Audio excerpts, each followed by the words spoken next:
My name is Cora Mitchell. I'm 77 years old, and 3 months ago, I bought the company that fired my son, not to save him, to destroy him. You see? When your own flesh and blood calls you a useless old bat in front of his colleagues, when he laughs as security escorts you from his office building, when he tells you to go knit scarves and leave business to people with brains, well, that's when a grandmother decides it's time to remind everyone that underestimating a woman my age is the last mistake you'll ever make. My grandson Danny thought I was just some doddering widow living off Social Security checks. What he didn't know was that his helpless grandmother had been quietly building a financial empire for 40 years, while everyone assumed I was just Harold's decorative wife. Before I continue, if you enjoy stories about family betrayal and justice, make sure to subscribe and hit the bell. And if you've ever faced something like this, share in the comments. We'll feature your story too. It all started 6 months ago in Denver, where I'd lived quietly since Harold passed 3 years earlier. I'd always been the family peacekeeper, the grandmother who baked cookies and remembered birthdays. My son Marcus ran Mitchell and Associates, a mid-sized consulting firm Harold had started decades ago. When Harold died, Marcus naturally assumed control, and I was happy to let him think he was in charge. Danny, my 34-year-old grandson, worked as Marcus's right-hand man. Brilliant boy, MBA from Wharton, but with his father's arrogance and none of his grandfather's wisdom. I'd helped pay for that education, though Danny seemed to have conveniently forgotten that detail. The first sign of trouble came during our monthly family dinner at Marcus's sprawling Highlands Ranch home. I'd brought my famous apple pie, same recipe I'd used for 40 years. As we sat around their marble dining table, Marcus, his wife Jennifer, Danny, and his fiancée Sophia mentioned I'd been thinking about my future. I've been wondering if I should be more involved in Harold's business, I said, carefully cutting generous slices of pie. Maybe learn more about how things are running. Marcus exchanged a look with Jennifer, that look the one that said, "Here goes Mom again with her silly ideas." "Mom," Marcus said in that patronizing tone he'd perfected, "you've got enough to worry about. The business world isn't exactly," he gestured vaguely, "isn't exactly what?" I asked, my voice steady. Danny leaned back in his chair, already showing the cockiness that would soon be his downfall.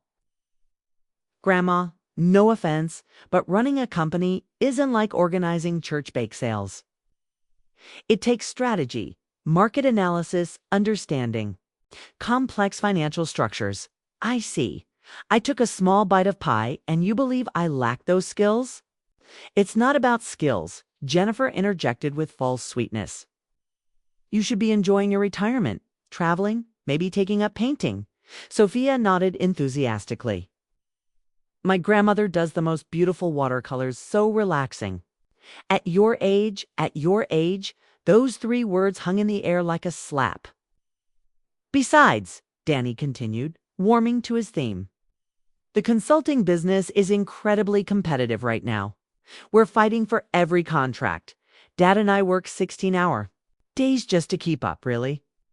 I asked, "And how's that working out for you?" Another look passed between father and son. This one was less amused. "We're doing fine," Marcus said shortly. But I'd already done my homework. Mitchell and Associates was hemorrhaging money. 3 major clients had jumped ship in the past year. Their cash flow was strangled, and they were 2 months behind on their office lease. Harold would have been horrified to see his legacy crumbling under Marcus's leadership. "Well," I said, standing to clear the plates, "I suppose you boys know best." That night, I made a phone call to my lawyer. 2 weeks later, Marcus called with exciting news. He and Jennifer were taking a European vacation, their first real break in years. He claimed the timing couldn't be better. "Mom, Danny's got everything under control, okay? And we could really use the break to recharge and think strategically about the company's future." What he didn't say, they were desperately trying to drum up international investors because their domestic options had dried up. While they were gone, I decided to surprise Danny with lunch at his office. I dressed carefully in my best navy dress. Pearl necklace. The works. I wanted to look like exactly what they thought I was, a harmless old lady with too much time on her hands. Mitchell and Associates occupied the 15th floor of a downtown Denver high-rise. I'd been there exactly once for Harold's retirement party 15 years earlier. The receptionist, a young woman with striking purple hair, looked up as I approached. "I'm here to see Danny Mitchell," I said. "I'm his grandmother." "Oh." Her face lit up. "Mrs. Mitchell, Danny's told us so much about you. Let me call him, actually. I was hoping to surprise him, and I brought cookies for everyone." I held up a tin of my famous chocolate chip cookies. 5 minutes later, was walking through the office, distributing cookies and chatting with employees. What I learned in those conversations would have made Harold spin in his grave. The graphic designer, Sarah, mentioned they hadn't received paychecks in 3 weeks. The junior consultant, Mike, confided that half their team was actively job hunting.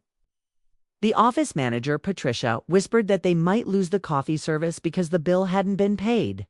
Meanwhile, Danny was in his corner office, feet up on his desk, laughing loudly into his phone about his weekend in Aspen. I knocked on his door frame. Surprise!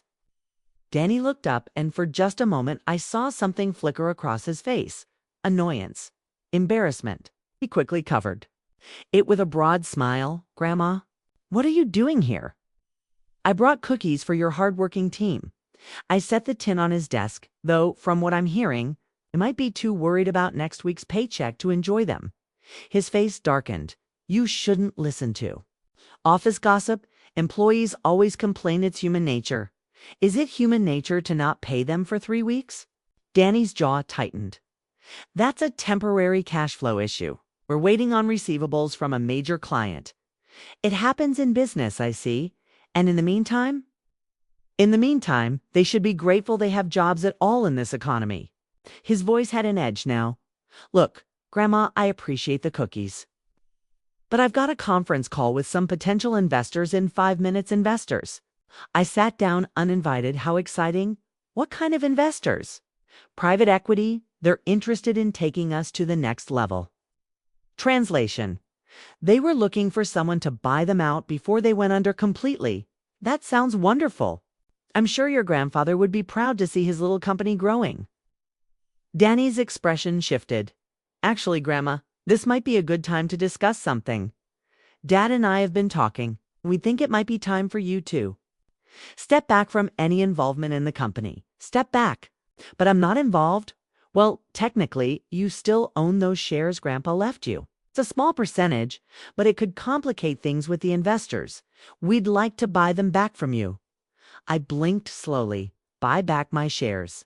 For a fair price, of course. Maybe 20,000? That would give you a nice little nest egg for your retirement activities." $20,000 for shares in a company Harold had built from nothing, that I'd helped fund through decades of careful financial management they knew nothing about. "That's very generous," I said carefully. "Great. I'll have the lawyers draw up the paperwork, but I'll need to think about it." Such a big decision. Danny's smile became strained. "What's to think about? You'll have cash in hand, and Dad and I won't have to worry about complications." "Complications? You?" "No, family dynamics affecting business decisions. Sometimes it's better to keep things simple." I stood up, smoothing my dress. "You're absolutely right. Family dynamics can be very complicated indeed." As I walked toward the door, Danny called after me. "Grandma, we'll need an answer soon. The investors are moving quickly." I turned back with my sweetest smile. "Of course, dear. You'll have my answer very soon." That night, I made another phone call, this one to Amanda Richardson, the best corporate attorney in Denver, and an old friend from my bridge club, Cora. "It's been ages. How are you holding up?" "I'm well, Amanda, but I need your help with something rather delicate." The next morning, Amanda and I sat in her downtown law office reviewing documents that most people assumed had died with Harold. "I have to say, Cora, in 30 years of practice, I've never seen financial planning quite like this," Amanda said, adjusting her reading glasses.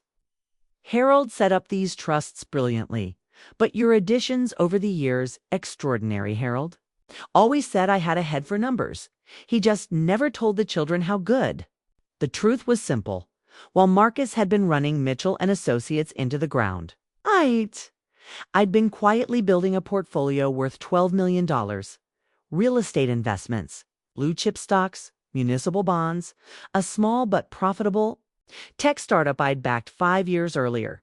Harold had left me comfortable. I'd made myself wealthy, so you want to make an offer for the company?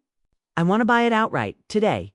Amanda raised her eyebrows. Cora, they're not going to sell to you, not willingly. They won't be selling to me. I slid another document across her desk. They'll be selling to RC Holdings. RC Holdings, my personal investment company. Incorporated quietly 3 years earlier on paper. It was owned by a trust, managed by a firm in Delaware. Very clean, very anonymous. The beauty of it, I continued, is that they're desperate. According to my research, they own nearly half. $1 million in back rent, payroll, and vendor payments. Their biggest client is threatening to leave, and their credit lines are maxed out. And you're offering $2 million cash, contingent on immediate transfer of all assets and contracts. Amanda whistled softly. That's actually generous. Considering their situation, I don't want to steal from them, Amanda. I want to save them from themselves. And then I want to teach them a lesson about underestimating their elders. What about your shares? The ones Danny wants to buy back? I smiled. I'm going to sell them to him for exactly $20,000. Let him think he's outsmarted me. The next phase required perfect timing. Marcus and Jennifer returned from Europe on a Thursday, tanned and relaxed and blissfully unaware that their company was about to change hands. Friday morning, Danny called me with barely concealed excitement. Grandma. Great news. The investor meeting went incredibly well. They're ready to make an offer, but we need to close the share transfer first. Can you come in today? Of course, dear. I'll be right there. I dressed even more carefully than usual, sensible shoes, conservative dress, my reading glasses on a chain. I wanted to look like someone who needed help understanding big words. The signing took place in Mitchell and Associates' small conference room. Danny had prepared the paperwork himself, practically vibrating with smugness as he walked me through each document. Now, this one transfers your shares to the company, he explained slowly, as if I might not understand. And this one authorizes the $20,000 payment to your account. $20,000, I repeated wonderingly. That's so much money. Well, we want to be fair to family. I signed each document with a slightly shaky hand, asking questions. About terms I understood better than he did. There, Danny said, gathering up the papers. All done. You should see the deposit in your account by Monday. Oh, how exciting. I clasped my hands together. I feel so modern being involved in business. Marcus appeared in the doorway. Everything goes smoothly. Perfect, Danny said. Grandma's officially out of the company business and $20,000 richer. Wonderful, Marcus said, though he looked distracted. Danny, we need to talk about the Hartwell account. They're threatening to Dad, not in front of Grandma. Oh, don't mind me, I said, standing to leave. I know you boys have important work to do. As I walked toward the elevator, I heard Marcus's voice rising. They want payment by Monday or they're pulling the contract. That's $300,000 in revenue. The elevator doors closed on their panic. Phase 2 was complete. That weekend, I received an unexpected visitor. Sophia, Danny's fiancée, appeared at my door Saturday afternoon looking unusually serious. Mrs. Mitchell, I hope you don't mind me stopping by. I wanted to talk to you about something. I invited her in for tea, sensing an opportunity. Sophia was a lovely girl kindergarten teacher, sweet nature. The kind of woman who still believed people were fundamentally good, exactly the type who would be devastated to learn her fiancé's true character. I'm worried about Danny, she said, accepting a cup of Earl Grey. He's been so stressed lately, and some of the things he's been saying.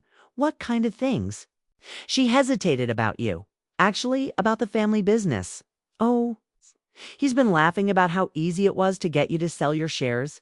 He keeps saying how gullible you are, how you have no idea about money or business. Sophia's cheeks reddened. Mrs. Mitchell, I told him that was awful. But he just laughed and said that's how business works. My heart ached not for myself, but for this sweet girl who was about to discover the man she loved wasn't who she thought he was. There's more. She continued reluctantly, yesterday. I overheard him on the phone with someone, talking about the old lady and how she was so stupid she'd signed away her shares for pennies on the dollar. I see. But the worst part, Sophia's voice dropped to a whisper. He said that after the company sells to these investors, you'll never have to worry about you bothering them about business again because you'll finally understand your place. My place, Sophia dear. Can I ask you something? Of course. Do you love Danny? She looked surprised. Yes, absolutely. That's why this is so hard. I've never seen this side of him before. What would you do if you discovered he wasn't the man you thought he was? I don't know. I guess I'd have to reconsider everything. I patted her hand. Sometimes the people we love disappoint us. The question is whether they disappoint us because they made a mistake or because we were wrong about who they really were. After Sophia left, I sat in my garden thinking about Harold. He'd always said Danny reminded him of himself at that age, ambitious, confident, maybe a little ruthless. But Harold had grown. Into his character, he'd learned that real strength came from lifting others up, not tearing them down. Danny, apparently, had learned the opposite lesson. Sunday evening, my phone rang. Marcus, sounding panicked. Mom, we have a problem. A big problem? What's wrong? The investors, they pulled out. Something about concerns regarding the company's financial stability and management structure. Of course they had, because RC Holdings had made a better offer that morning, and word travels fast in Denver's business community. Oh no. What does that mean? It means we're in trouble. Real trouble. We've got creditors calling payroll due tomorrow and no way to cover it. Isn't there anything you can do? We're exploring options, but Mom, I need to ask you something. That $20,000 we're paying you for the shares, do you think you could loan it back to us, just temporarily? I closed my eyes after everything. They still saw me as their safety net. Of course, dear. Family comes first. Thank God. I'll send Danny over tomorrow to pick up a check. Actually, Marcus, why don't you both come for dinner tomorrow night? We can discuss it properly. That's perfect. Mom, you're a lifesaver. If only he knew. Monday evening, they arrived at my modest Denver bungalow, looking like men facing execution. Marcus had aged years in the past week, and Danny's cocky confidence had evaporated entirely. I'd prepared Harold's favorite dinner pot roast with all the trimmings. The table was set with our good china, candles lit. Everything perfect for what I knew would be our last family dinner. This smells amazing, Mom, Marcus said. Though he barely touched his food. Grandma, about that loan, Danny began, all in. Good time, dear. First tell me how bad things really are. Marcus and Danny exchanged glances. Bad, Marcus admitted. We might have to file for bankruptcy by the end of the week. That's terrible. Harold worked so hard to build that company. We know, Danny said defensively. We're not giving up. There might be other investors, actually, I said, standing to clear the dishes. I have some news that might interest you. I walked to my kitchen and returned with a folder this afternoon. I received a very interesting phone call. It seems a company called RC Holdings has made an offer to buy Mitchell & Associates. Marcus looked up sharply. RC Holdings. I've never heard of them, neither had I, but their offer is quite generous. It's $2 million cash for complete ownership. Danny nearly choked on his wine. $2 million. But that's more than the company's worth. Apparently, they see potential you've missed. Who are they? Marcus demanded. What kind of company? I'm not entirely sure. The lawyer who called was rather mysterious about it. But here's the interesting part. They want to meet with the current ownership. Tomorrow morning to finalize the deal, tomorrow. Marcus stood up abruptly. We need to research them. Find out what they're planning, actually. Marcus. You can't. Both men stared at me, you see. According to my lawyers, the majority shareholder has to approve any sale. And as of Friday, I'm no longer a shareholder, right? But Dad still owns. Danny stopped mid-sentence, his face going pale. How much of the company do you think Marcus owns? I asked conversationally. 70%. Danny whispered. Actually, no. Harold was very clever about the ownership structure. He retained 60% for himself, gave Marcus 30%, and gave me 10% when Harold died. His shares went into a trust I controlled. The silence in the dining room was deafening. So you see, I continued, when I sold my shares to Danny on Friday, I wasn't selling 10% of the company. I was selling 70%, Danny's. Wine glass slipped from his hand, shattering on my hardwood floor. That's impossible, Marcus said hoarsely. The lawyers would have told us. The lawyers Harold used for the will, yes, but the trust documents were handled separately. By different lawyers. It's all perfectly legal. But you sold them. To me for $20,000. Danny stammered. You can't sell 70% for $20,000. I can sell them for whatever I choose. And I chose to sell them to my grandson for exactly what he thought they were worth. The math was hitting them now. Danny owned 70% of a company worth $2 million. He'd just become a millionaire purely by accident. So, you see, I said, it's beginning to stack the plates. RC Holdings will need to negotiate with Danny, not Marcus. This is insane, Danny said. But I could see the greed flickering in his eyes. I mean, it's incredible, but there's just one more thing, said casually. They waited. RC Holdings isn't some mysterious investment company. I walked to my purse and pulled out another document. RC Holdings is my company. I'm offering to buy Danny's shares for $2 million. The silence stretched so long I could hear the grandfather clock ticking in the hallway. Your company. Marcus finally whispered, my company, which means, Danny, dear, I'm offering to buy back the shares I sold you for $2 million instead of $20,000. Quite a profit for 3 days ownership. Danny's mouth opened and closed, like a fish. I don't understand, Marcus said. How do you have a company? How do you have $2 million? The same way I had the financial knowledge you assumed I lacked. The business acumen you thought I was too old to possess, and the strategic planning skills you believed were beyond my capabilities. I sat back down at the head of the table. Harold's old spot, you see, boys, while you were running Harold's company into the ground. I was building something of my own, and while you were treating me like a doddering old fool, I was learning everything there was to know about your failures, Mom. Marcus started, but I held up a hand. I know about the missed payrolls, the unpaid vendors, the clients you've lost through poor management. I know about the European vacation you took while your employees worried about feeding their families. I know about every mistake, every shortcut, every arrogant assumption you've made. Danny found his voice. So what happens now? Now you have a choice, Danny. You can accept my offer and walk away with enough money to start over, maybe learn some humility in the process. Or you can keep the company and try to run it yourself. But if you keep it, you're personally responsible for all debts, all contracts, all the problems your father created. You'll own a bankrupt company with $500,000 in liabilities and no cash flow. Danny's face was white. That's not fair. Fair.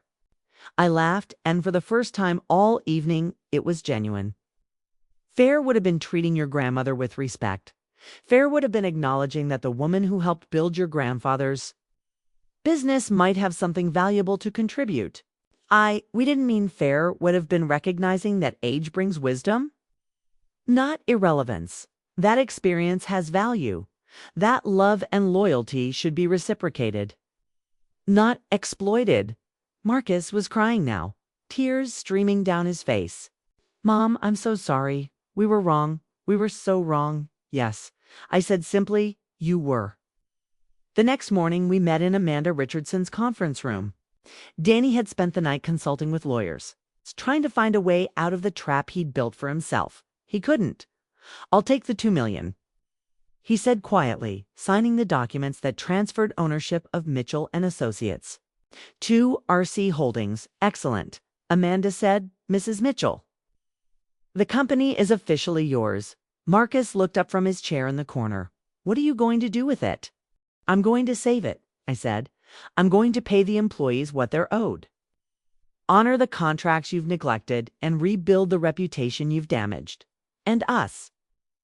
I studied my son and grandson, two men who'd learned the hardest possible lesson about underestimating others. "Marcus, you're welcome to stay on as a junior consultant.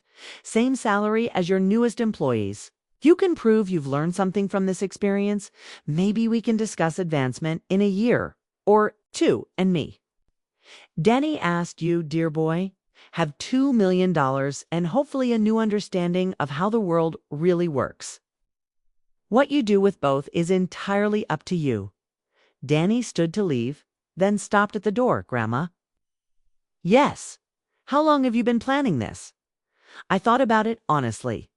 I wasn't planning anything until you called me a useless old bat. That's when I decided it was time to remind my family that respecting your elders isn't just good manners, it's good business. 3 months later, Mitchell and Associates was profitable again. I'd kept the name to honor Harold, but the culture was entirely different. We paid our employees on time, treated our clients with respect, and made decisions based on wisdom rather than ego. Marcus was slowly learning what real leadership meant. Some days he still slipped into his old patterns, but he was trying. Danny had used part of his windfall to start a small nonprofit focused on financial literacy for seniors, apparently. Our family dinner had taught him something after all. And Sophia? She'd broken their engagement 2 weeks after learning about Danny's behavior. But she'd also started volunteering at his nonprofit. Sometimes love finds a way, but only after respect is earned. As for me, I was finally doing exactly what my family had always said I should do, enjoying my retirement.